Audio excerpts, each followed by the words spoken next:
ആദ്യകാല communist പ്രവർത്തകയും Mahila association നേതാവുമായിരുന്ന A കുഞ്ഞിപ്പിള്ളയമ്മയുടെ അനുസ്മരണം സംഘടിപ്പിച്ചു. CPM ജില്ലാ സെക്രട്ടേറിയറ്റ് അംഗം എ മഹേന്ദ്രൻ ഉദ്ഘാടനം നിർവഹിച്ചു. കമ്മ്യൂണിസ്റ്റ് പ്രസ്ഥാനത്തിന്റെ ആദ്യകാല പ്രവർത്തകയും മഹിളാ അസോസിയേഷൻ നേതാവുമായിരുന്ന എ കുഞ്ഞിപ്പിള്ളയമ്മയുടെ അനുസ്മരണ ദിനം വിവിധ ചടങ്ങുകളോടെ ആചരിച്ചു. കൊപ്പാറയത്ത് ഹയർ സെക്കൻഡറി സ്കൂൾ ജംഗ്ഷനിലായിരുന്നു അനുസ്മരണ സമ്മേളനം നടന്നത്. അനുസ്മരണ സമ്മേളനം CPM ജില്ലാ സെക്രട്ടേറിയറ്റ് അംഗം എ മഹേന്ദ്രൻ ഉദ്ഘാടനം ചെയ്തു.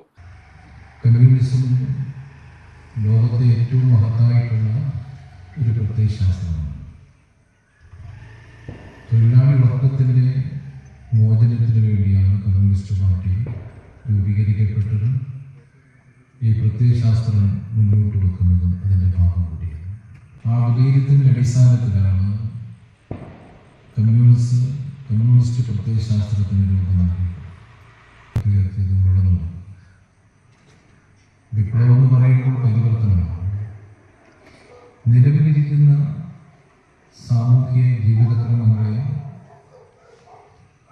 അധികാരത്തിൻ്റെ ശക്തി ഉപയോഗിച്ചുകൊണ്ട് തന്നെ മുതലാളിത്ത സംഘടന കടത്തിലുയർത്താൻ വേണ്ടി പരിശ്രമിക്കുമ്പോൾ അതിനെതിരെയുള്ള പോരാട്ടത്തിലൂടെ ചൂഷണരഹിതമായിട്ടുള്ള ഒരു സാമൂഹിക വ്യവസ്ഥ പടുത്തുയർത്തുക എന്നതാണ് കമ്മ്യൂണിസത്തിൻ്റെ ഏറ്റവും പ്രധാനപ്പെട്ട ലക്ഷ്യം. അതിനുവേണ്ടിയുള്ള പോരാട്ടത്തിൽ നിരവധി ധീരരായിട്ടുള്ള സഖാക്കൾ പ്രധാനപ്പെട്ട പങ്ക് വഹിച്ചിരുന്നതാണ്. കുഞ്ഞിപ്പിള്ളയമ്മ പോലെയുള്ള സഖാക്കൾ.